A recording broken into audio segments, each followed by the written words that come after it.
Hello, and welcome to the Ethan and Jenna Show, where you get Jenna and Laura. Hello. So Ethan had a prior commitment that he had made before we moved our show to this time slot. So he's very, very upset about missing this, but he's not going to be able to be here today. But conveniently, we have Laura here, who has started a couple of shows. You've started your own show. You started a show with a couple guys that are just awesome. And you volunteer like everywhere. You want to tell everybody about yourself? I am. I'm a little bit scattered. I'm all over the place. I don't know if that's a good thing or a bad thing, but yes, so I have my own channel, Unapologetically Me, which I need to start focusing on again. I started Skeptic Hangout with Richard Gill and Richard Gilliver. So I'm sure that if you guys are active in the Facebook communities, you've seen them both all over it. And then, I've been helping out on the Perspective and the nonprofits and Secular Soapbox, just kind of everywhere. Yeah. It's been fun. Yeah. And I'm really happy to be on here today. Yeah. Well, so you're a mental health enthusiast or a mental health activist enthusiast, whatever. I don't know. How would you define it? I don't know. I think active either way works. I'm very enthusiastic about not just my own mental health, but about advocating for other people's and just encouraging. So like you guys say in every show, I'm not an expert, but I really do think it's a very important subject that we should all be talking about and just demystifying everything about it. Right. And something that I think a lot of people don't have a lot of exposure to conversation topic wise is like pregnancy. Yes. Yes. Because there's so many myths that I thought about pregnancy that I'm like, that's not true. That's not true. Or, it's just so much that we've learned about pregnancy. And since you've been through it a couple of times, 3 times. Twice. Twice. Sorry. So I have three kids of my own, but 2 are twins. So okay. Oh, yeah. Wow! I didn't know that. That's awesome. Yeah. But I'm actually coming up towards the end of mine, so I've got a little bit of experience. But we're going to talk a lot about Laura's knowledge there. Or more experience than knowledge. I mean, I think there's some things that I know or that I've learned, but a lot of it is just what I went through, So I know it's different for every single person, but yeah, we can talk stories.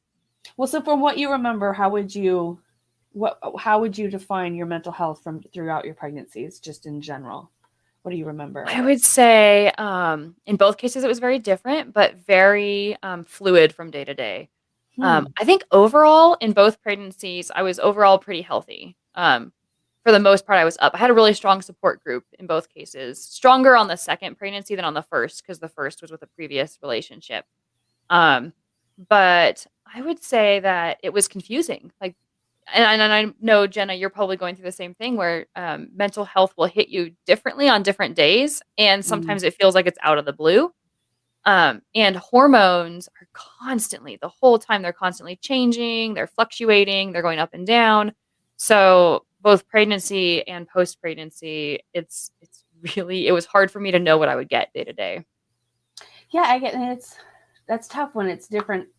It's not just per person, but per pregnancy. There's just this, the symptoms. I've actually been very, very lucky up until the last couple of weeks. I've had just a completely smooth ride.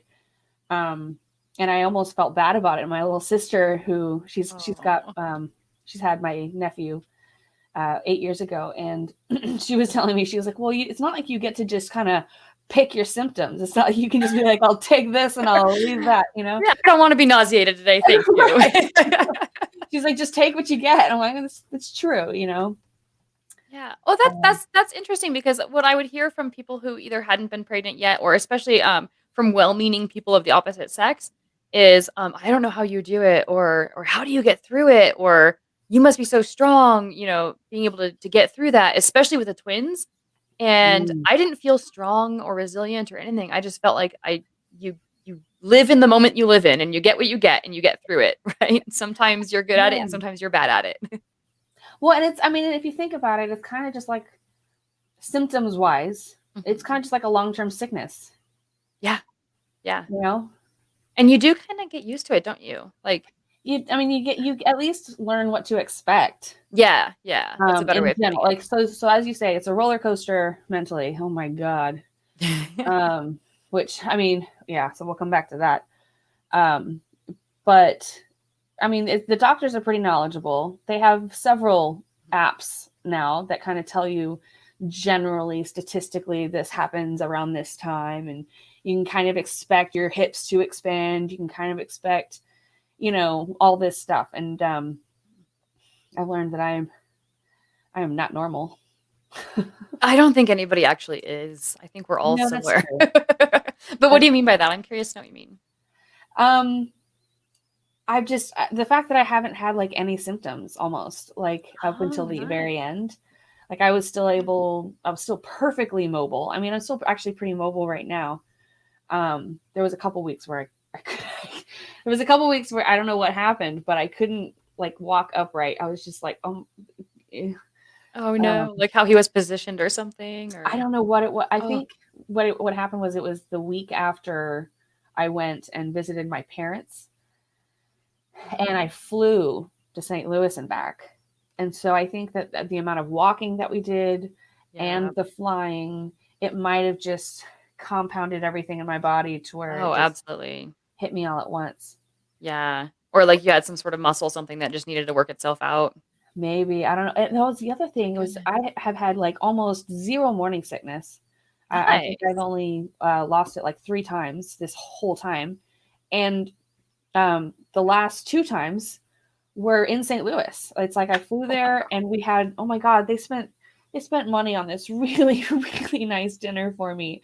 Filet mignon. Okay. Like filet nice steak.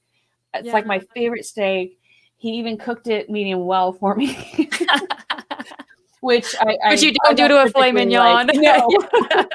But I was going to take it. Yeah. And I couldn't, I took one bite and it just couldn't hold it down. And so it was just really weird. But anyway, that was just kind of a completely irrelevant story. No, I think that's very relevant talking about, because I think physical health and mental health are super, super tied together. And when you're talking about feeling good or feeling bad physically, it kind of translates to mental health. And it's part of your experience, like I think that's very important.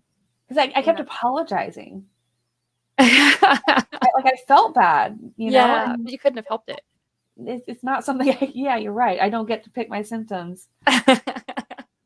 Well, I know for my first one, I was nauseated from beginning to end. It was not like a first trimester thing. It was all 3 trimesters, and it was all times during the day.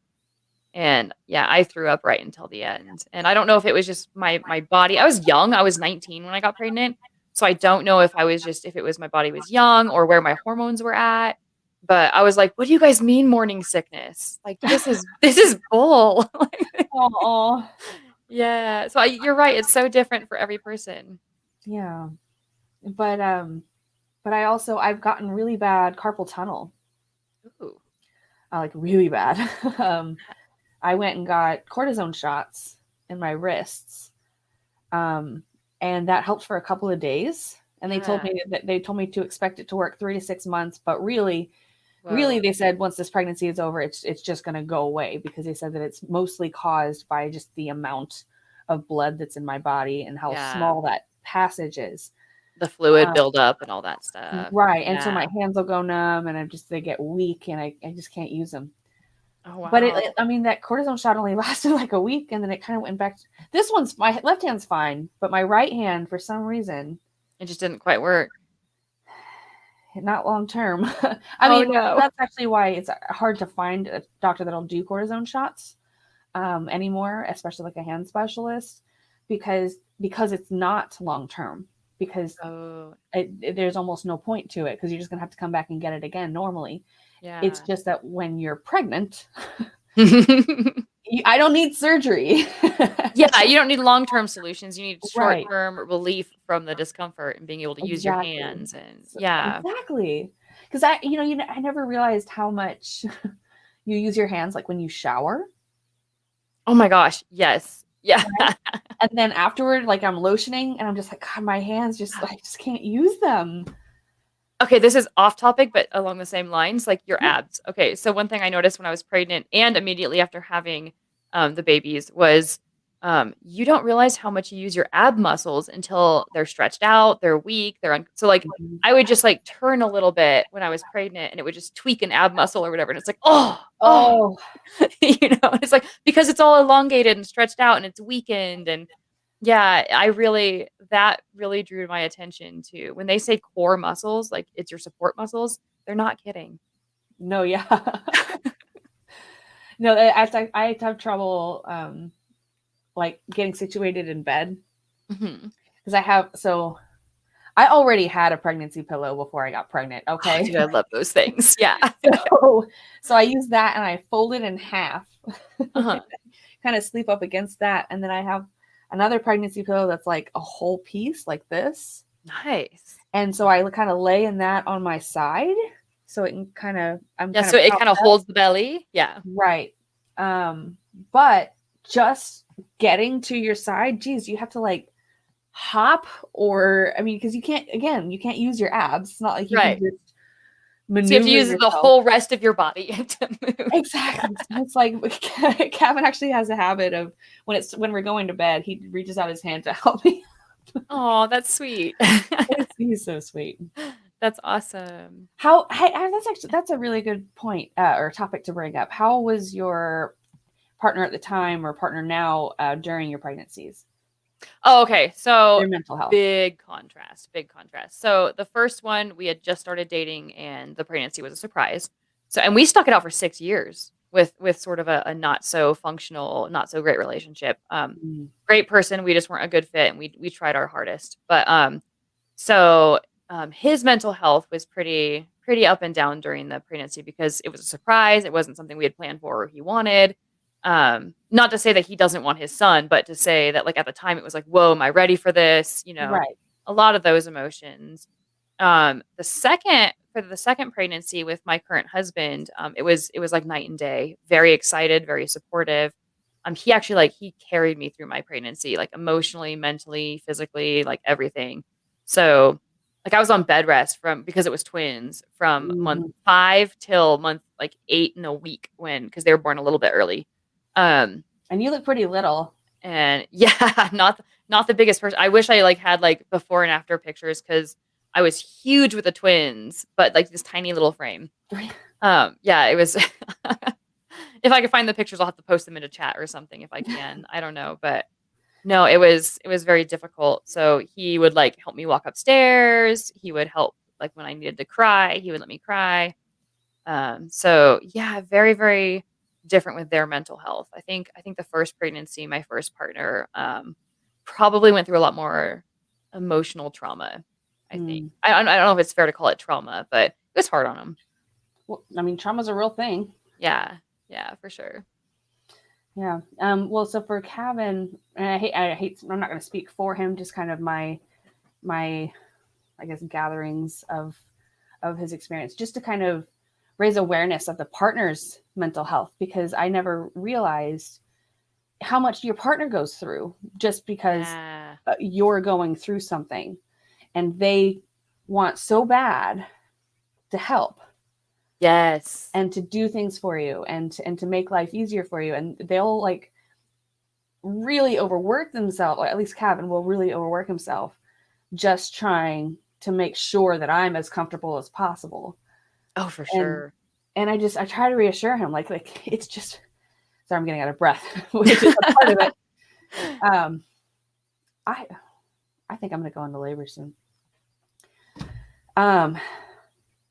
What was I saying? Oh, pregnancy. You're talking about how he kind of overworks himself to make sure that you're okay and how you try to reassure him. Yeah. And so it's, he's the mental things that I'm going through where I'm bawling my eyes out this morning because life's hard and it's fixing to get harder.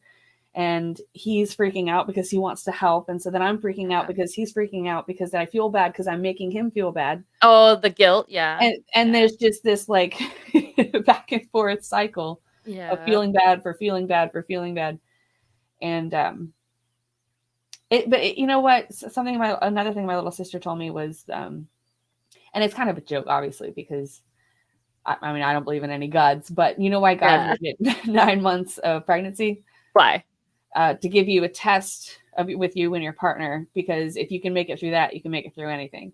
I mean, that is a good point, huh? Like, well, I mean, it's the testing ground. I had been getting so good at like managing my emotions to the point up to the point where I got pregnant. Like I had been really meditating, and I'd been really focusing on mindfulness and really, really working on outbursts and crying and just allowing myself to cry, right? So I don't have to outburst. And forgiving yourself for it and not being too hard on yourself. Yeah. But this is just changing everything. Oh man.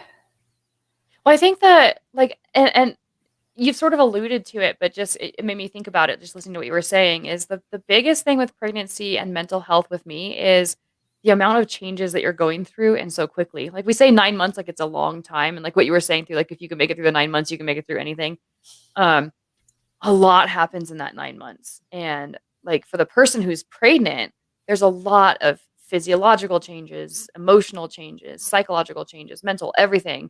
And I know for me, one of the hardest things for me to come to terms with was that I didn't feel like my body was my body anymore. It was like somebody else's body, because I didn't recognize it. It had changed so much, and like so much was going on in there. That when I looked down at my body, even while I was pregnant, it was like, this isn't the body that I remember. It doesn't feel the same. I mean, obviously it doesn't look the same, but you don't even feel like the same person. Yeah. And I mean, they're beautiful changes, and it's part of growing up into a mother from being a child, like a girl, like a non-mother body to a mother body. I think is a almost like a rite of passage. It's really great. But at the time, it's very difficult to come to terms with the fact that there's so much changing in your body every single day while you're pregnant.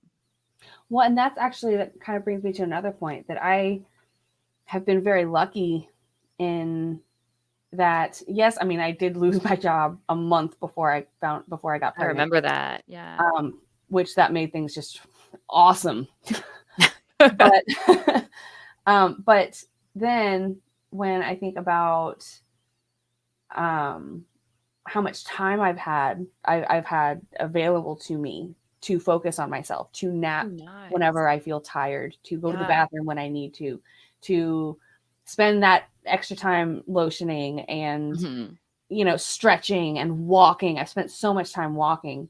Nice. And I just think about how, God, there are working moms. There are single moms that just don't have the time to do all this stuff. And it's understandable that they're not necessarily able to keep up with all of the changes perfectly. And I almost feel bad anytime anybody gives me a compliment on my weight, because I haven't really gained too much.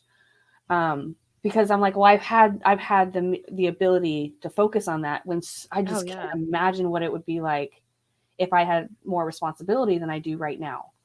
Oh yeah. And imagine like even just the diet part of it. I mean, the exercise part, it's very difficult if you're working full time, and if you've got other children or anything like that, it can be very difficult. But the diet, like you being able to take the time and put good stuff into your body. A lot of people are like, they're on the run, they're grabbing fast food, they're eating whatever their kids eat, which could be like chicken nuggets, So, and I'm saying that from experience.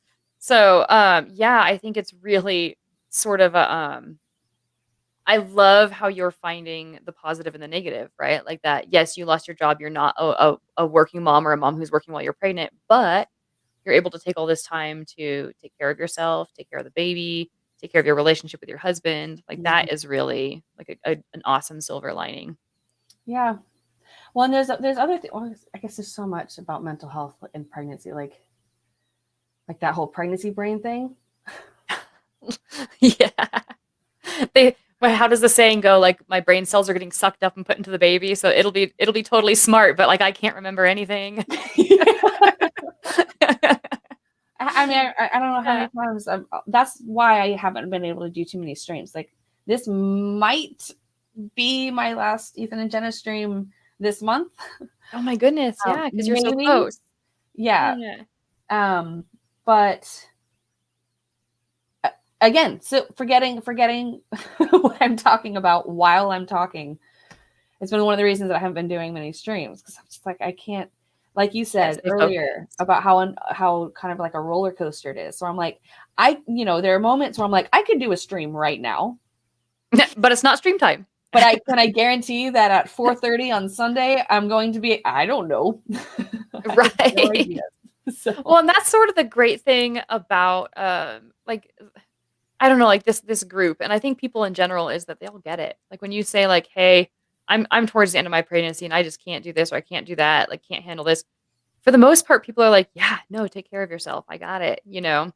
So I think that's a really great thing is you having the opportunity or the ability to step back and say, hey, I can't do this, as opposed to just pressing through it and forcing yourself to do it. And then maybe even giving yourself a hard time, like, oh, that was a terrible show or whatever. Like, I think that you're in a really good, I don't know, it's just in a really good situation that people will understand that. Like, we'll miss you, but when you're back, you're back. But for now, just take care of yourself, And that's I've been so lucky being introduced to this community the way that I have. Like when I first joined in, I started with the AXP and I was like, oh crap. Okay, so I wanted to do my own channel, but I realized that I don't know what the hell I'm doing. So I need time to figure it all out. And I needed time to work on my emotional intelligence, which again, that's what I had been working on up to the pregnancy. Yeah. But when you just become an atheist, and I'm speaking for many people who have deconverted, I think including you, and correct me if I'm wrong, you have to relearn how to be you. Yeah. You have to relearn who you are. Mm-hmm. And how to express yourself. And right. And a lot of people weren't exposed to any concept of emotional intelligence as they were being raised. Right. And now, not to blame any generation or anything. I think it's just, this is how far we've come, is that is a thing we know now. But you have to, there's usually, at least in this community where you find a lot of passion for activism, some trauma in the background. And I needed time to work on that. And so now it's been different because as I mentioned, I'd come to a point where I was like getting really good at controlling my emotions. And then I got pregnant. Yeah. Okay. Starting all over again, Yeah. That goes back kind of like to the God thing. Like, I remember my mother-in-law said something where she was like, I thought I was really good at patience, or I had prayed to God for patience. And so he put a person in my workplace that I just couldn't stand. Right. And that was the test for patience. And I like you, I don't believe that there's a God. I believe it's very circumstantial, and we think we're growing until we were put into a situation where we're uncomfortable. And then we realize we have to grow all over again. And I really think that's what it really is us realizing, oh, I've come so far, but in life, like sometimes randomly, sometimes by design of where I'm at, things are going to be introduced into my life that are going to challenge those concepts that I have of just how far I've come and give you an opportunity to go even further. And I think that I think pregnancy does that with a lot of stuff, maturity, like financial stability, right? Emotional intelligence. Like it will take every concept about one's self and it will challenge that and stretch that. Well, one thing, or a couple of things that I'm really, really grateful for being pregnant today and not 10 years ago or 20 years ago or 50 years ago, is that there actually are like parenting classes. Yeah, I love that. There actually is a book you can go to. There is a person you can ask when you have a question. And just so many generations didn't have that. So again, that's one thing that I remind myself of anytime I'm angry at somebody for not knowing this stuff already. This is new, this access to information on how to parent. And I mean, psychology in general is new. It's new and it's evolving and changing. Right. But so what they've learned, and again, neither one of us are professionals, but enthusiasts. And I actually happened to look into different new ways to parent long before I got pregnant, because I wanted to know how to kind of alter how I viewed my childhood in my head. Right. So if something had happened when I did X, I learned by listening to some podcasts like Parenting Beyond Belief, which was put on by the ACA I like that. for a Yeah. while. Great show. I learned, there are other ways to do things that in my head as a kid, I told myself, this isn't right. There's got to be a better way, Right. And then I learned, oh, there is a better way. And here's one example really kind of taught me, okay, well, this happened, but this is what could have happened and what could happen in the future. And so it kind of calmed me down and kind of allowed me to kind of reparent myself in a way that wasn't destructive. I don't know if that makes any sense. It does make sense. And it goes to show like, I don't know. I think that that's sort of rare that people will take a parenting model that what am I trying to say?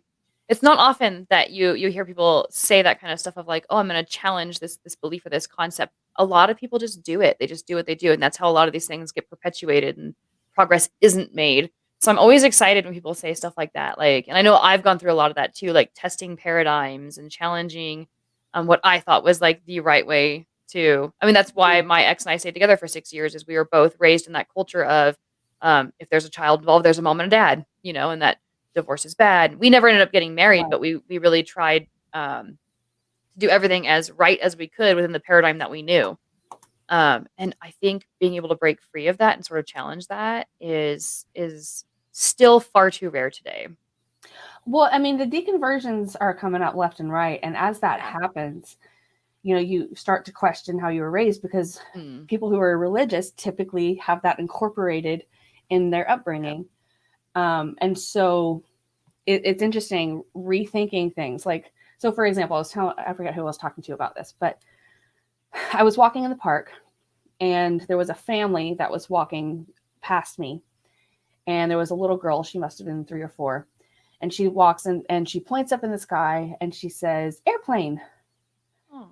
And it was a helicopter. And her mom comes up behind her and says, and she's not rude or mean or anything, but she says, no, baby, that was a helicopter. And then they keep walking, and I was just kind of left with that exchange echoing in my head, right? And I started thinking, I was like, okay, so from what I've learned from doing research about parenting, authoritative versus authoritarian, all of that, and helicopter parenting. And I thought about how better to handle a situation like that, right? Just out of the dark, a random situation. I thought, how could I make this better? I'm not saying that it was bad. Right. I thought, well, instead of responding with the first thing that I say being no, being right, that's kind of a negative thing where that can make a little kid feel like they're doing something wrong, right? That's the first thing you say half the time when you're teaching them what's wrong. And then you just tell them what it actually is. Then they feel dumb. Oh, I was wrong. Right. I didn't know what it was. And so then I thought, okay, well then maybe I could give them an opportunity to explore what it is themselves. And so I could say maybe, oh, well, that's a really good guess. That's a really good try that you noticed it and you were able to identify it. An airplane flies, but what else flies? What else could it be? And kind of allow them to explore. Oh, there's other things that fly. Yeah. Or whatever. But I just wanted to kind of bring that to the conversation, just because I don't know, I feel like it's appropriate. Yeah, no, I like that. So I think that first of all, I think that there are wrong ways to parent, especially when it comes to like abuse or neglect or something like that. There are sure ways to parent incorrectly. And then there's ways to parent that are really good. But I think that for the most part, parenting is somewhere in the gray. Like it's hit and miss. Like you'll nail it with one thing, and then you'll like, oh, this would have been an opportunity for me to do this, and I did that instead or whatever. So I think in terms of those individual situations, like in the moment, I think she handled it great. Like, no, sweetie, that's a helicopter, instead of like maybe chiding the child or ignoring the child, or even worse. I think the worst thing that she could have done that would have still been positive is, yeah, sweetie, you're so smart, right? And not correcting the child. Because I think sometimes parents or people in general get so afraid of correction that they fail to do it. But I love the reflection that you took on that moment and how you would approach it differently. because I do think that there is a time for the no, but I think minimizing it is a brilliant plan to kind of build the kids' self-esteem and to teach them instead of correcting them. Because I mean, there's gonna be clear times for correction. No, don't touch that, you know? Like, Right, especially right, when they're in danger or they're doing something wrong. And then there's times to just educate them and to eliminate that no, I think it's a brilliant strategy. right. I mean, we were in a beautiful park with beautiful old cottonwood trees, and Oh, oh, it was beautiful. And so she's looking around, you know. It's like I yeah. would want to encourage that as much as I can. Again, Yeah. again, like you said, not saying that she did anything wrong. But then there's other ways to do it. Yeah. Right. But that kind of brings me to another point, which is about actually mental health and parenting. Is so I had to put my cat down a few weeks I ago. remember that. Yeah. And I know that there are a lot of people that think that a pet is nothing like a companion. It's a thing. I know that I was raised to think that pets were like things. Right. But he became a friend to me. You know, he became someone that I could go to when I was scared or alone or sad or whatever. And Mhm. anyway, he meant a lot to me. And so I had to put him down. And then I started looking back at the last 10 years that I had him and started being really, really critical of myself and realizing, Mm. oh, I did that wrong. I did that wrong. Oh, I could have done that better. But then I realized I can't be mad at myself for not knowing then what I know now. Yeah. The hindsight 2020 thing. Yeah. Right. Like I can't be mad at myself. So how can I turn this into a positive? Well, I can use my new cat and take what I've learned and apply it with the Yes. new cat and just try to improve. And if if I could still talk to Mickey, you know, kind of tell him, you know, say he's a child that's grown up, just kind of to place that, tell him, I realized that I did this and I really don't like that I did that. It really gives me a bad feeling and I wish that I had done something else. You know, I Yeah. hope that you would do something else, if if that situation were to fall upon you or something, you know. Yeah, sort of like that, not being afraid to admit fault, but also, so as you were talking, the one thing I was thinking of is with multiple children, you get this idea of you're actually multiple parents. So every child has a different mom. Mm, And even if they're twins, like I'm a different mom to my daughter than I am to my son. And like they're twins, they came out like within a minute of each other, right? But they have different personalities and we have different relationships and we all just respond differently. So they literally have a different mom that they right. experience. And one thing that I was thinking of is there can be resentment with older kids. Like, oh, well, when Mhm. I was little, you didn't let me get away with that. Oh Or yeah. when I was little, you did this, or you used to yell Mhm. at me all the time. You're not yelling at them. And it's like, well, yeah, because I was younger and less experienced when I was when you were a toddler or Right. whatever. So having that conversation, I think, is really it's a mature, I think, very open approach that a parent can take. I have had people tell me, like, as a parent, you should never apologize. If you make a Oh, mistake, you make a mistake, you just move on, right? then you Because just teach you them are that the you never to authority. apologize. Right, or you teach them never to admit their faults Yeah. or, like, there's all sorts of negative, connotations that can come out of that, and I think the biggest, most mature thing that a parent can do with a child is to show them vulnerability, to admit their mistakes, to show them if Right. they're crying Example. or if they're upset. Yeah. Like, I will let my kids see me cry when I'm emotional, and I will straight up tell them, "Mommy is just really emotional right now." Like, Right. they know my period cycle by my emotions, just like I know my period cycle by my emotions, and the youngest is 11, right? And they get it because I don't hide that from them. Right. Or even if you're stressed, you know, Yes. it's okay to be stressed. Yeah. That's but you know, like I know that I was raised, and you might have as well as you know the whole go hide it, keep it in the family, keep it to Yeah, yourself, suck it up, get put it in over your it. pocket. Yeah. Exactly. Yeah. So that's awesome. But actually, so kind of to go the reverse. So we're looking at me as a parent and you as a parent to kind of go the other way. Um, just honestly to give my mom some props. Um, I should do the because, same thing. huh?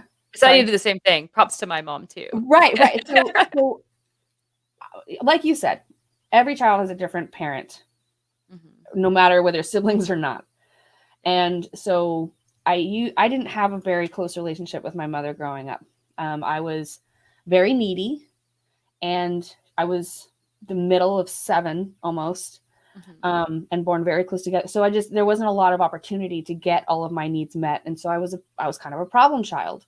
Mm. And so looking back, I understand, like it's not like she could do anything about it. You know, she did the best she could, and she loved me, and she really tried. Like, I remember she used to make me, oh man, she really tried. Okay.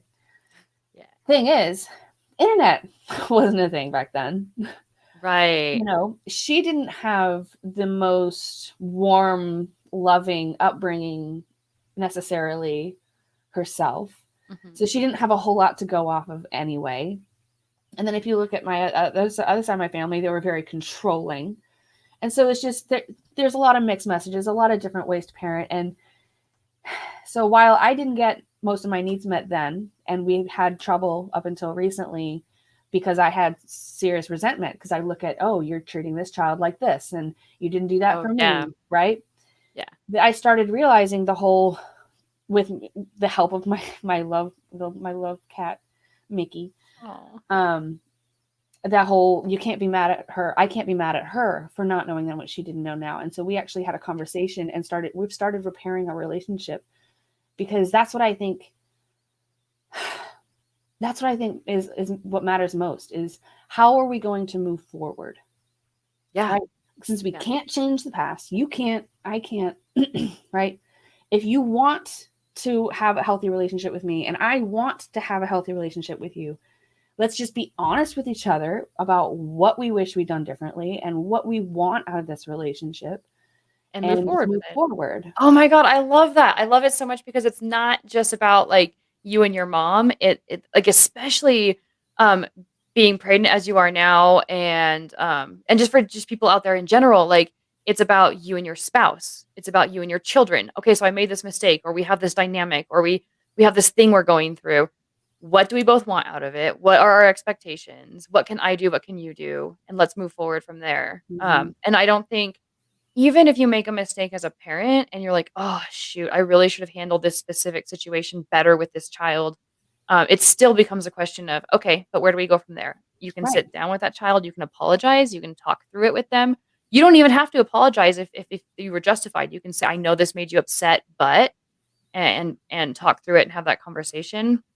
But yeah, I think that that's amazing what you said, because I've noticed that so many conversations, not just my own, but with like other people in my life and friends and family, that they have with each other as well, is getting caught up in the past and discussing, well, you said this, well, you did that. Well, when I was a toddler, this, or as a spouse, 4 years ago, that, or whatever. And I think what you said was very, very, very insightful. Of, this is where we are now.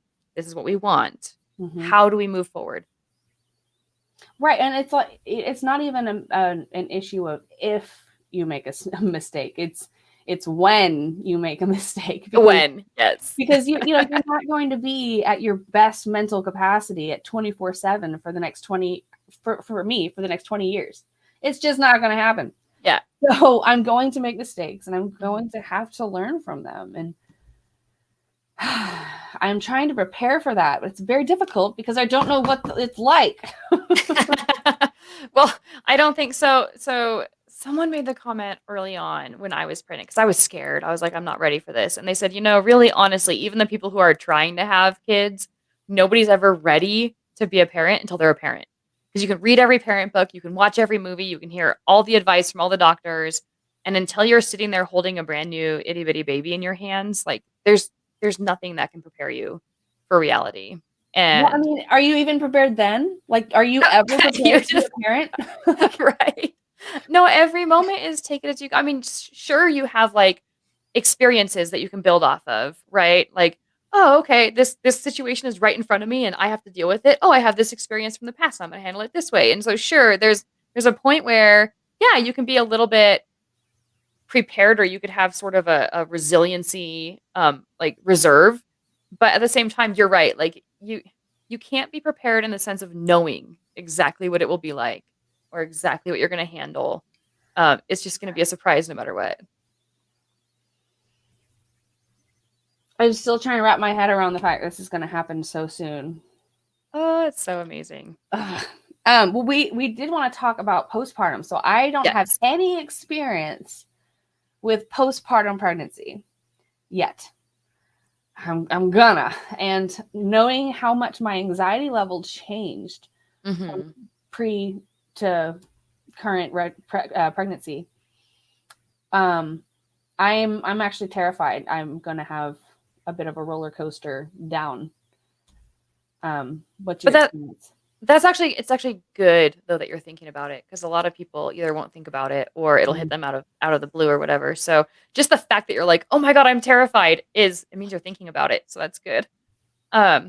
Yeah. So postpartum, this would be another time where I say, like, we're not experts, and I'm especially not an expert. Right. Except that I went through it twice, and both times were very, very different. But what I will say is, from what I've learned and from what I remember, hormones are a huge deal, and they change the way that you feel, the way that you think, the way that your emotions present themselves. And postpartum depression is not a joke. Like there's science behind the hormones about what's happening in your body that causes people to have the ups and downs. So I just kind of wanted to throw that out there, like, on the more, like, even though I'm not an expert, on the more sort of cold clinical side of things, I would say, like, for anybody out there, postpartum is very difficult, and to be aware of that and be easy on yourself. Or if you're the partner in the relationship, be easy on your partner, right? And understand that what they're going through may make zero sense to you, or what you're going through may make zero sense to you. Well, I guess when you think about the amount of oxytocin in your body, because of pregnancy. I mean, oxytocin is what causes labor to happen. Right. And you have constant contact with this human being that is inside of you. Yeah. And then it's taken away almost all at once. I mean, yes, you're still breastfeeding. Yes, you're still producing some hormones, and the breastfeeding, I'm told, is supposed to help with that gradual change. But when you think about oxytocin, just from what I know about it, it's a drug. It's like coming down off of a high, like a chemical high. Exactly. Yeah. It is like withdrawal. Yeah. Yes. Yeah. And then on top of that, so we're talking chemical changes, but then we're also talking like, okay, your body is changing. Maybe you're tired, you're not feeling good, there's stress, you're not sleeping. Maybe you feel just ugly. That is one thing that I think our culture gets so wrong that I could scream is, even if we're not doing it deliberately as a culture, we teach women that post-pregnancy bodies are ugly, and they are freaking not. Ask any husband who loves his wife what he thinks about his wife's body after she gives, and I've never heard a husband say anything other than that she's beautiful, right? And so, yeah, the mental anguish of I'm not pretty, or I'm still fat, or I have this extra skin, or whatever the case, stretch marks, like, I know men who have stretch marks. So it's just to normalize that kind of stuff. I just don't understand why we don't. And it's one thing that I'm really, like, aggravated about with our society, is that we can't give women sort of a healthier outlook before pregnancy, so that afterwards they're more proud of themselves and more proud of their bodies. But from what I've seen, at least I probably just keep really healthy circles, but from what I've seen on social media, I've seen a lot of, at least recently, in recent years, a lot of positive body image about pregnancy. Like there was a photo that went around of a woman who did like a lingerie shoot after her pregnancy for her husband. Nice. And when she went to the photographer, she asked him to Photoshop her wrinkles or stretch marks or whatever. And when she gave it to her husband, his face dropped. And he was like, "That's not you." Yeah. And so seeing that circulate, I mean, yes, it was very standard and traditional man-woman relationship, all that, but it put it into perspective for me that somebody actually can love your flaws. Yeah. Right? Yeah. Or that what we see our flaws are actually part of our just normal human body. It's not a flaw. We've identified it as a flaw. It's a characteristic trait. Yeah. And it's doing its job. Like your stomach just grew a baby. Exactly. That's what I was just talking to my best friend from high school. She's got a 1.5-year-old. And Oh, she and I were talking actually a couple days ago about her body image and how she yeah. looks at herself now. And she was like, I thought that I'd be really like, hard on myself or whatever. But then she's like, when I look at the evidence of it, she's like, I just go, you're a badass. You grew a person, I love it. I do sometimes still struggle with my mommy belly like every once in a while just because I had twins and I get the extra skin's not gonna go anywhere, right? And I love when the people who are in my life who love me and support me in my moments of vulnerability. Like for the most part, I have a relatively healthy body image, but that is one area where I do still sometimes get that way. And to hear people, especially my partner, say, "Hey, you're beautiful. I love it. Like I love that part of you specifically. I love your belly specifically." Like that makes me feel so good. right. And you're right. Like I really think that that is an important part. I mean, you're talking about postpartum recovery.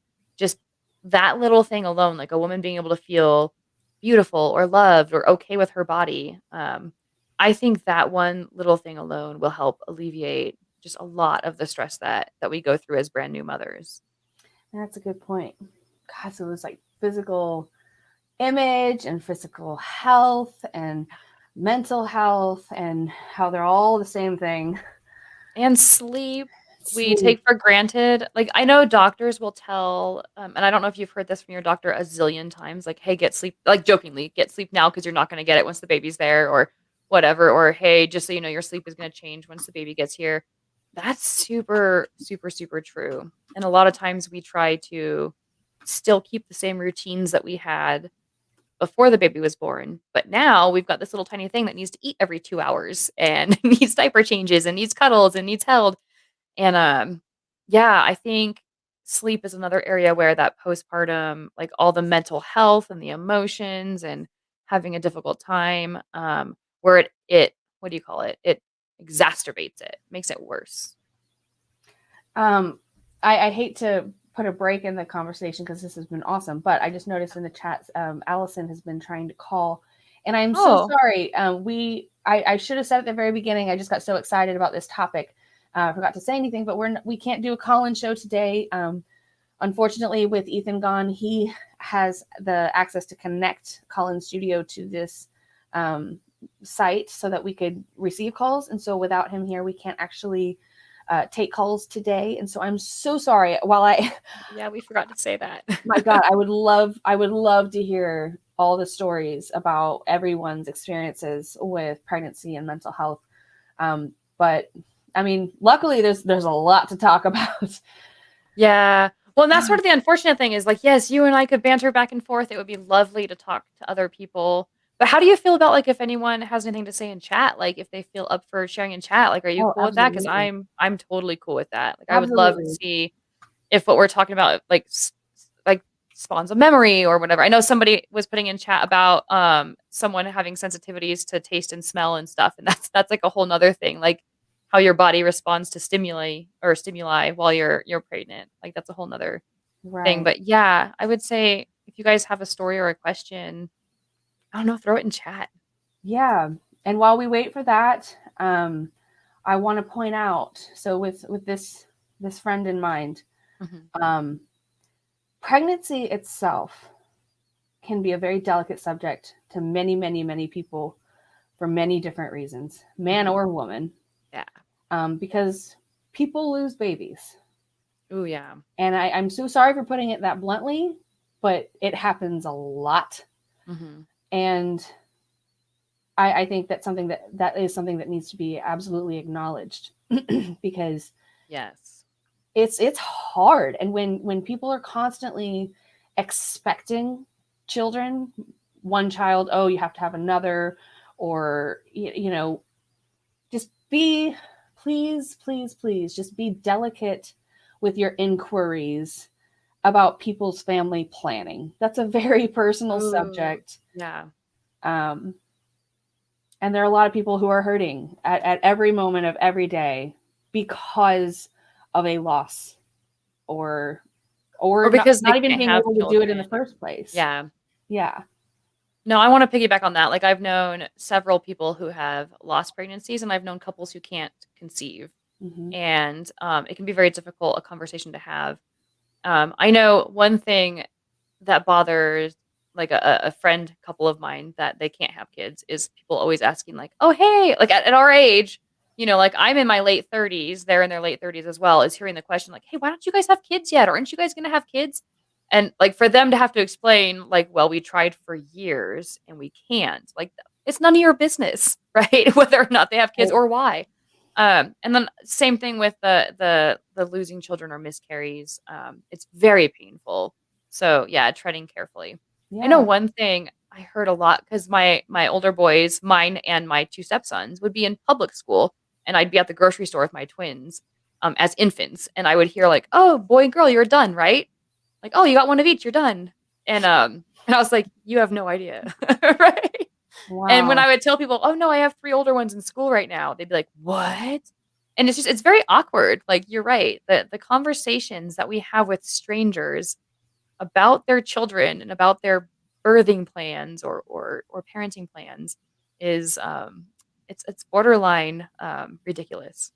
Or not Or wanting. not wanting children. Yeah, absolutely. So many people get judged and chastised for not wanting kids. And, Yeah.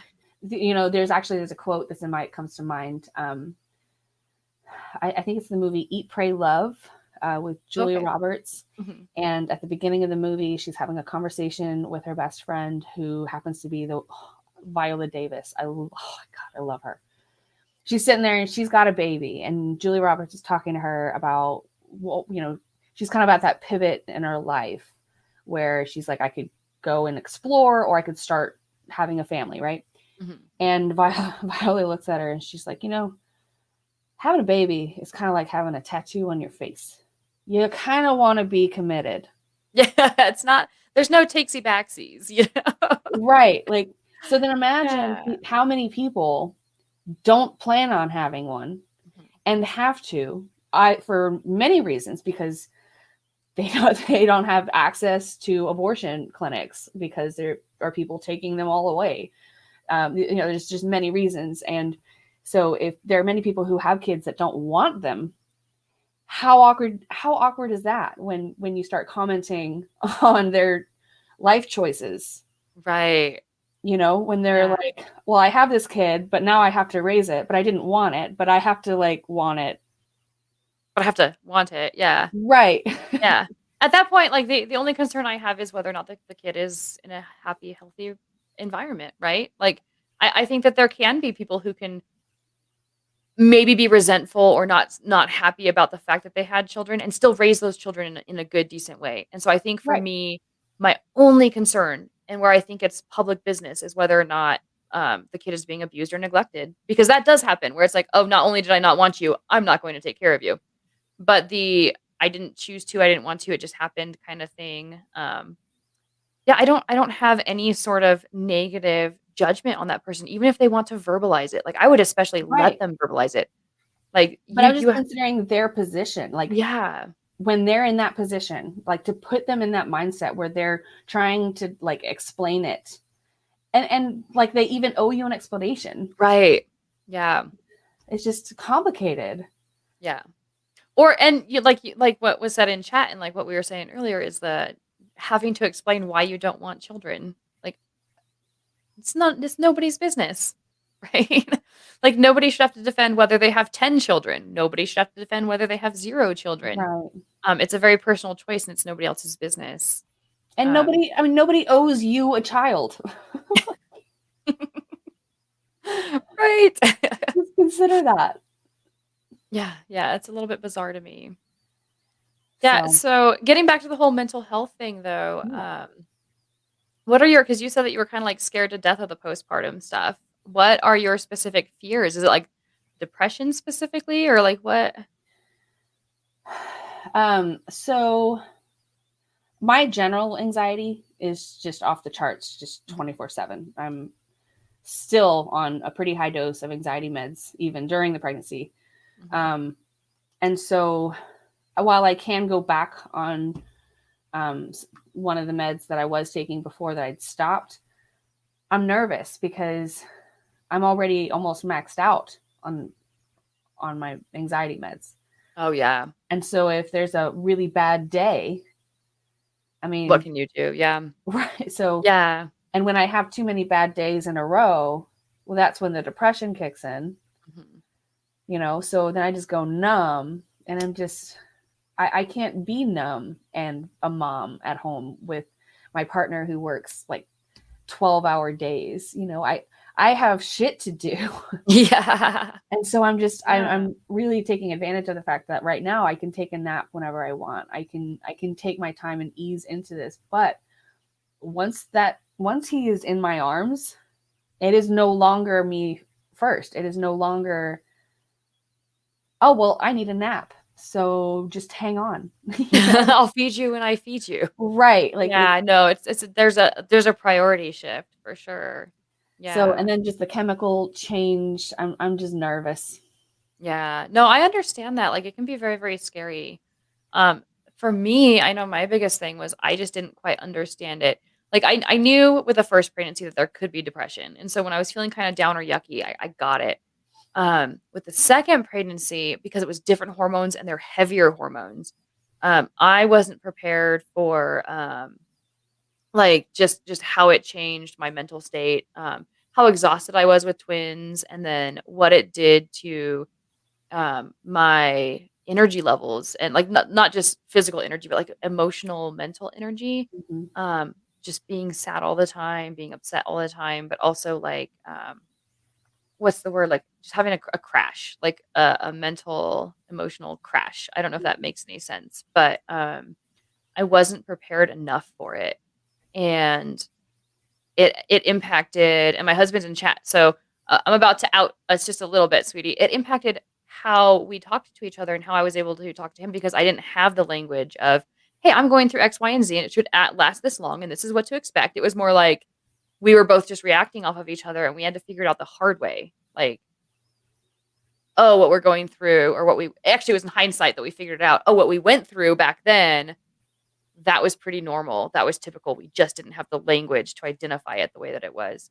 And so for you, someone put in chat, Allison put the hormone crash. Yeah, I think that's what it was. And I wasn't prepared for it. Going from like energetic, happy-go-lucky, certain like mental drives, sex drives, right? That kind of stuff, to just having all of that crash and not having it there anymore. That one hit me by surprise, and I didn't really know what it was until a few years actually later. We would look back on it, was like, oh, we didn't identify that correctly, and we handled that incorrectly, and that caused some problems that we needed to work through. So I'm not saying it now to discourage, but well, I was wondering, do you mind if I ask what it was that you learned, if it's not sharing too much? No, actually, it's perfect. What we learned was we learned new language, but it was too late for that specific situation, but it made us stronger once we identified it. So for us in the moment, we made mistake after mistake after mistake. We didn't really learn anything in the moment other than some bad habits that we had to break later, including how we talk to each other. The way you talk to each other? Yeah, talk to each other, approach things. Right. So just as a really like basic example, like learning how to avoid talking about certain things instead of, oh, no.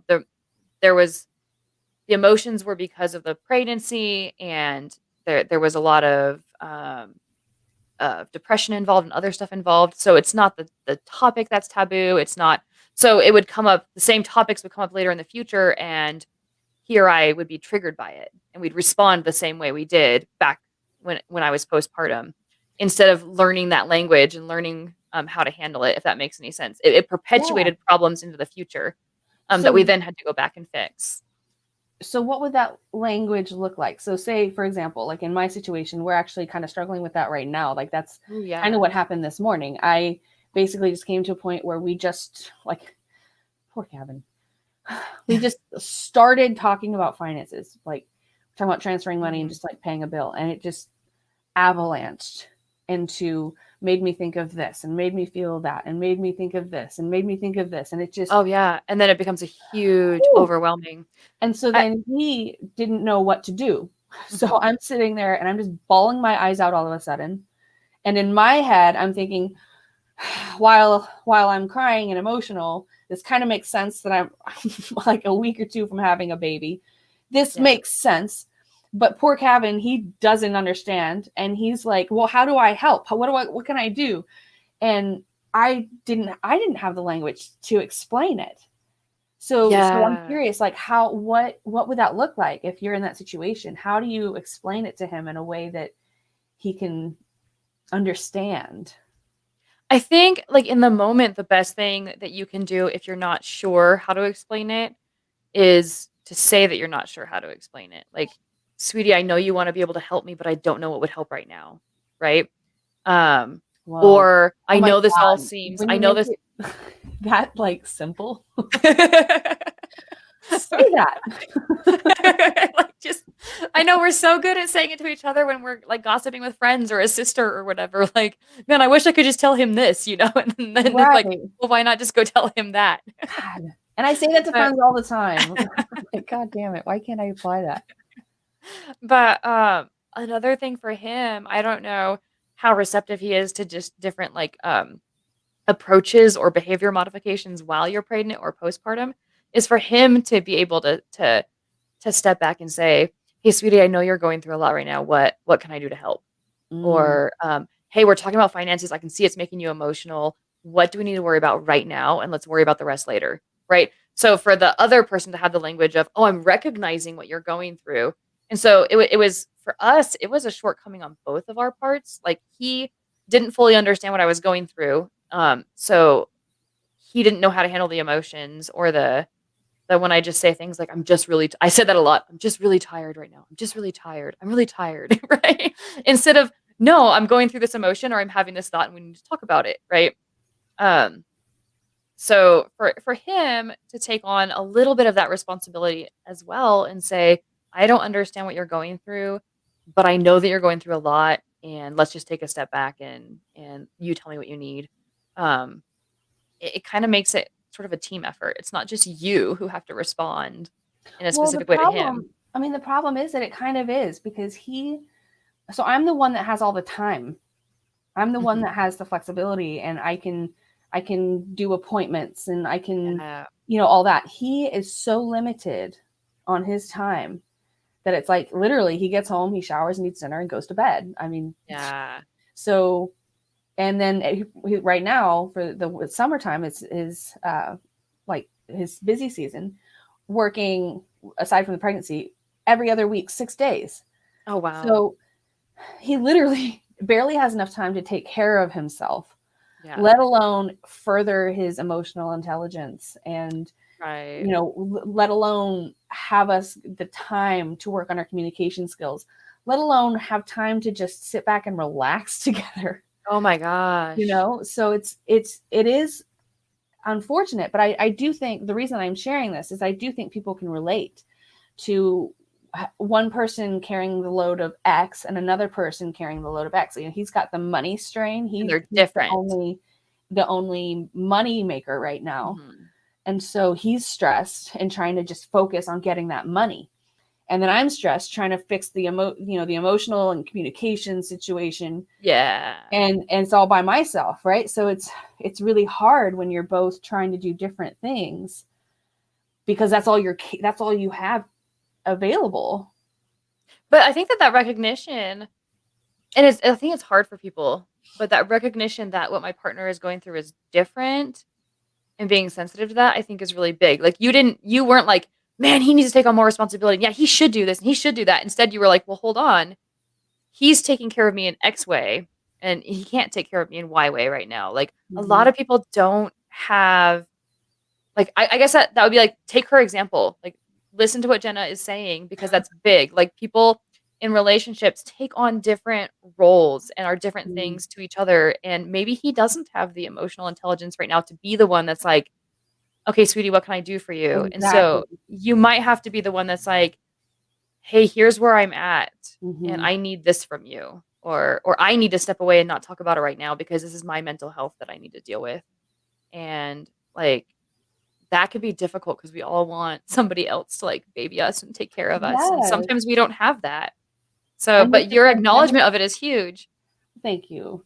But, also with the pandemic, with just the level of isolation around the world right now, Yeah. it's difficult. But I'm sure somebody in the chat can relate to this. I did see a question. Allison asked, how is being pregnant and non-binary? So the thing is that while I am trans, non-binary, I identify as a demi-woman. For those who don't know, because it is a relatively new term, I believe. The term is describing basically considering the spectrum of gender. It just means that I don't go all the way to girl, is one way to put it. I feel like a woman and I identify as a woman, but I also kind of don't. Like, I just don't feel like I go all that way. So I, fortunately, some demi women do experience this, but I was lucky that I don't experience any gender dysmorphia, any body dysmorphia. And so that's one of the reasons that I never even considered if I was trans or not, because I didn't feel like I didn't belong. And there are many people who do. And so while I'm very curious how it is to be pregnant and body dysmorphic, that sounds interesting. I can't necessarily speak to that. I'm loving it. Yeah. I think I can speak a little bit to that, because I had that. Like, I was a very small woman, somewhat androgynous beforehand. I don't identify as trans. I still identify as a woman, but I think culture gets what a woman is wrong. And I have a lot of masculine traits. And if I could be both genders, I would, right? Like, there's a part of me that feels more male than female on most days. So things like having small breasts before I had my baby and stuff, my first child. I was able to dress feminine if I felt feminine and masculine if I felt masculine. And I typically had short hair, and I could do it up feminine and I could do it up masculine, right? And do you mind if I ask if you have like a term that you identify with or at all? I'm still she, because I think it's culture that gets it wrong. Like, I think culture should be more accepting of both males and females taking on more androgynous roles and still being able to own the fact that biologically they're a female. But I also have respect for anybody who chooses any other pronoun. Like, I think that flexibility is really important. But I didn't recognize my own body. I hated it. I hated the having my breasts grew. I'm like, oh, I have big breasts now. I remember complaining to my mom about it, and she's like, just enjoy it. And I was like, but they're not mine. Like, they're not, So now I'm very proud of them. I'm really growing. I've grown attached to my body over the years. I would still, I love the idea of being able to be both genders, but that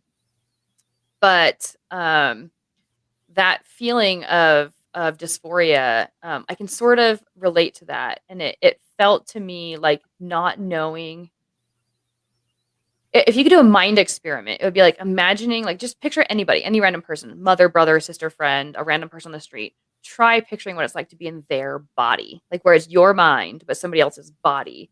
I didn't feel like I was in my own body anymore. And it took me years. I think it was only after my twins were born that I really got comfortable in my own body. Yeah, so I don't know if that answers the question or not, and I don't know if that is specific enough to what Allison was asking, but it was difficult. Yeah, that actually, thank you for sharing that. That taught me something. That you don't even have to be necessarily. You don't have to be trans to experience body dysmorphia. Yeah, when she said non-binary, that's kind of more where I identify versus trans, because from my understanding, like, there's the people who want to transition from one gender, from their assigned birth gender to another gender, and I haven't had any strong desire to change from one to another. I've always just felt like a blend of both, and I've always like wanted to embrace that. So when she says non-binary, I think that kind of fits better. So I was under the impression that non-binary fits under the trans umbrella, saying that I think so. I don't know. Trans just means that you don't identify as the gender that you were assigned at birth. Oh, okay. See, even I'm learning something on this show today. I don't know. I think it's so complicated. I could be wrong. But that was where my understanding is. And so under that umbrella, there's binary trans, where, you're a man that feels like a woman or a woman that feels like a man. Oh. And then there's non-binary trans, which means that you're somewhere else on the spectrum. Somewhere on the spectrum. And so that's where I identify. That's super interesting.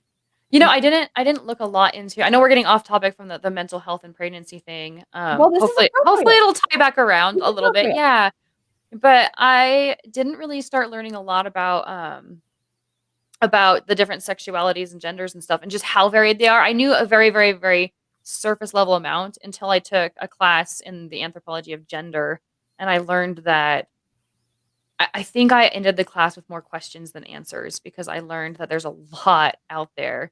And I'm learning just now that there's still a long way to go for me to have any sort of an understanding. Right. Well, of all the different. I love your perspective on, it's society that got it wrong. Yeah. Because so kind of up till this point, my understanding has been, it's just, I think you're correct. I think society does have it wrong, but more in the sense of the fact that I think it has it wrong in that there are only two genders. Yes. I think that it is literally a rainbow, and we've been using red and purple this whole time. Mm-hmm. And there's just more there. And so, yeah, I mean, I think even if you just really look at it, everybody's on that spspectrum, whether you're all the way right or all the way left, or anywhere in the middle, still on it. Yeah. And so I was talking to V La Bianca about being non-binary, and I had said that I felt weird coming out about it because it's not a huge part of my life. Like, I'm not like a huge non-binary advocate. It doesn't affect me in my everyday life necessarily. I have other focuses. Mm-hmm. And I was wondering if it was even necessary to be out. And they told me that they were like, well, we almost need that. I hope it's okay that I share this, obviously, but we almost need that like representation of people, strength in numbers, who are passionate about it, who have been really hurt by it and really need that validation. And on the other side of that spectrum, there are people who just don't care, but they're still there, So for somebody to bring up the conversation of trans or non-binary, all that, and for me to just passively be like, oh yeah, I'm non-binary, I'm trans, and then not make a big thing out of it, just kind of normalizes it. I think we need that. We need both voices. We need the here's my story and here's where I was hurt and here's why we need some social change. And we need this character in this particular movie just happens to be this or that, or hey, I just happen to identify as this or that. I'm very casual about it. Like, I don't have any strong I don't have any like really traumatizing stories about it. I just have how it's shaped my experience, and I love talking about it because I think it's something that probably more people feel or go through or think about than what we even realize, because all those people like us who are like, I mean, sure, it's part of my life, but it's not something that's causing me pain or suffering or anguish. Mm-hmm. There's probably a lot more people out there. And so that empowers them to start having the conversation. And become curious and looking into it more. Yeah. And to cleverly tie that back to mental health and pregnancy and post-pregnancy, us just talking about this right now, I'm hoping that it normalizes that too, and that it normalizes that things like mental health, depression, ups and downs, body dysphoria, that kind of stuff during pregnancy and after pregnancy, like just how normal it is and how okay it is for you to express that, hey, this is how I'm feeling, or I just want to empower people to not feel like they have to keep it a secret or be strong or appear to be okay. Right. Or to feel like because they're depressed, they're part of this like small, oh, sure, I know it's normal, but it's part of this small itty bitty percentage of pregnant people. Like, screw that. Like, whatever the percentage is, you're normal and it's okay. I read a book in elementary school called Define Normal. I already like it. I'm so glad I found that book. it's about basically two girls in high school. One is like dark hair, gothic, emo, whatever you want to call it.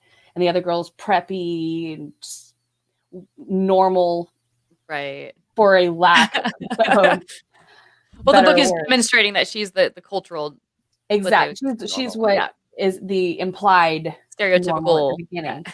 And then as you read the book and you start to learn their mental situations, their family situations, all that, you kind of figure out they're actually opposite. This girl that you thought was normal at the beginning because of our societal stereotypes and all that, isn't actually that normal.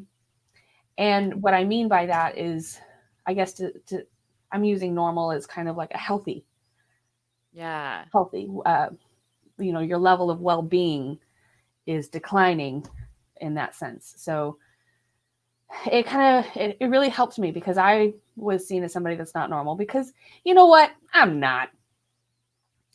just not. And it helped me come to terms with that. And I think this is going to sound really, really cheesy, like a really terrible meme, but sometimes we need to normalize normal too, and not normal. Like everyone wants to be normal, or the people who feel that they are normal want to be abnormal, right? And what we need to realize, or we need to standardize or normalize is that everything in life ends up somewhere on a spectrum, and we have these sort of averages or these sort of like cultural standards, and not to forget that a lot of people adhere to the standards because they're the standards, not because that's how the person would normally be. And so I think we need to really get rid of this concept that we either have to be normal or that we don't want to be normal. And we really need to get to where people are more okay with just being whatever it is that they are. Exactly. And not needing to give it a label. Like turn that competition inward. Yes. Right? Compete with yourself. Who do I want to be today? Yeah. How do I want to be today? How do I feel about this? Right. And that's another thing, is something, I don't know if I heard this somewhere or if I came up with it. I have no idea. But there's a concept that occurred to me that I think is really well put. You can't be ordinary and extraordinary at the same time. Yeah. So if you want to be exceptional, if you want to stand out, if you want to be extraordinary, you can't be normal. Yeah. And so this is me speaking to at least everybody in this YouTube community who are shining like stars. If you want to be normal, God, I hope not. Or even if you do, like, I think that's perfectly okay. Like, there are some people who just want to not stand out and they want to kind of fit in and everything. And I think we also underplay that and the importance of their right to be able to do that. Like, I think I just did that, actually. You did. Tisk, tisk. No, but I have like one of those like shining, outgoing personalities where I always tend to stand out, whether I mean to or not. It's not something that I like want or desire. It's just who I am. I just naturally do. And I can really intimidate the kind of people who don't want that. And I've been around them and I've had them as friends and as family members where, in fact, my sister-in-law, who's like one of my best friends, is exactly opposite of me. And it's easy for us to want for the other person who we are. Like, oh, I want you to be more outgoing. And she's like, oh, I want you to tone it down a little bit and be a little bit more average and not stand out so much. She's like, maybe it'll help you. Maybe your problems will all go away. But really, I don't think there's anything inherently wrong with her being like more of a blend-in kind of person, like a very low-key blend-in kind of person, as long as it makes her happy, and as long as she's healthy. Yeah, I mean, I guess I probably was applying it more to myself because I'm struggling right now with being in, a kind of a spotlight, and I am very much used to the opposite. Like, I don't do well with being put on the spot because I was pretty bullied for years by the same kids for years.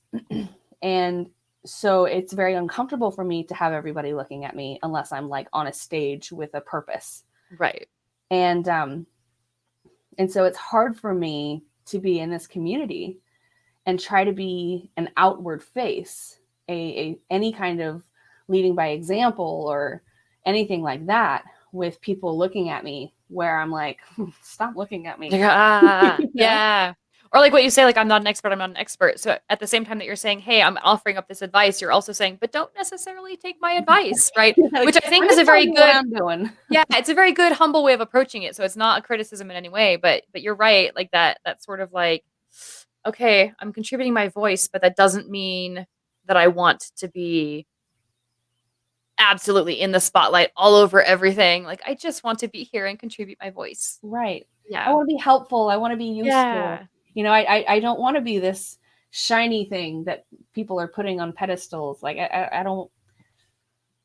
And I've totally taken this off topic, but yeah. How do we bring that back to mental health? Okay, especially in terms of pregnancy. Well, I think that we actually can, in the sense of being who you are, and also becoming a mom, right? Like, I there was something that came across my Facebook earlier where somebody was like, "Well, when you become a mom, that becomes your main identity." Ooh, I'm like, no, maybe to my kid, yeah. But I think that we're coming to the kind of self-awareness where we don't have to fit ourselves in these little boxes. You know, I used to, as a kid, used to observe people with kids, and I had in my head an impression of what mom clothes are, what's appropriate for a mother to wear, right? Yeah. And I'm using my mother as an example, and I'm thinking, if other mothers don't dress as conservatively as my mother, they're doing it wrong. Oh yeah, I remember growing up with those kinds of thoughts. Yeah. And it's just not like that. You know, you don't have to limit yourself to being a mom. And to also, just mention about pronouns and being a mom. Yeah. What was it? Alice in the Chaotic Kitten. Where was that comment? It was up a little ways. I'm trying to find it too. Try on different labels. Is that the one you're talking about, like the pronouns? Yeah. The majority of pregnancy health is she, her, mom, all female gender roles. Yeah. No, that's true. Yeah. There's definitely some cultural practices and stereotypes that still need to be broken down and that still need to be worked on. Like, why do we have to put things in boy-girl terms at all? Well, I know, and I understand that the psychology of that we are categorizers, right? We love to categorize things. Aren't there better ways to categorize? Absolutely. Yeah. I think that we'd have to look at like our cultural past and like where all those things came from. And that's like almost like a whole nother episode of like where do we get our categories and our stereotypes and stuff, like where do they come from? Especially in terms of sex and gender, and especially in terms of like mental health, right? How that impacts our mental health is what I'm trying to say. Like when you're told, oh, you're this category, but you feel like you're that category, it can be very, very discouraging. It can be very depressing and stuff like that. And so bringing it back to the mom thing, like when you're told like, oh, you just had a kid, now you have to be a mom, there is a feeling of like a loss of identity. Like my role is this. I am now a caregiver. I'm not Laura. I'm not Jenna, right? I'm now mommy. And I have to perform a certain way or dress a certain way or act a certain way. That was hard on me with my first pregnancy. And it wasn't even my partner. It was more culture. Like it was more the society that we grew up in.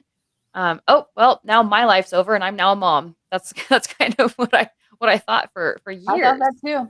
Yeah. Yeah. And the kind of cool thing about that lesson, like if there's any silver lining to that, is I've already, like, none of my kids are old enough. Well, I guess technically the oldest two are old enough to have kids, but we're not anywhere close to any of our kids having children yet. But I've always taught them from an early age that when or if you get pregnant or your partner gets pregnant, whether you're ready or not, that child is not the end of you. It's not the end of your life. It doesn't mean you have to change your goals. It doesn't mean your dreams are going away. It means you have an additional human being in your life to consider and some schedule changes, right? And I'm here to help you. Dad's here to help you. Like the internet is here to help you, but your life does not end when a child's life begins. And I think that we do a crappy job of teaching new moms that, or new parents in general, because it's the same for dads. They feel the same way. Like, oh, my life is over. I have a kid now. It's like, no. Yeah. And I love that we're kind of representing that, people who are starting families and have families, who are doing other things too. You can still go on hikes. You can still travel. Yeah. Yes. You can still explore your own gender identity. You can absolutely. You can do whatever you want. And that's actually one more point before we end this really quick. I think this is a very valid point. Is that trans men don't have any kind of voice and they can get pregnant. True. I can't imagine being in that situation. But I'm obviously not familiar with what kind of struggle that is. But if anybody that's watching this has any insight to add, maybe leave it in the comment section or call us another day. I'm sure we'll have another topic that's similar to this. I'm sure we'll have like mental health and parenting specifically. So look for that and call us and tell us what that's like if you're willing to share, because that can be tough. Absolutely, but also on the reverse, trans women who had children trans women fathered children before they transitioned. Who fathered children before their transition. And so I want to validate that as well, because that can be very, very confusing for you, for your kids, for your entire family. And so if possible, I love to get more voices like that out there. I don't want to call anybody out, but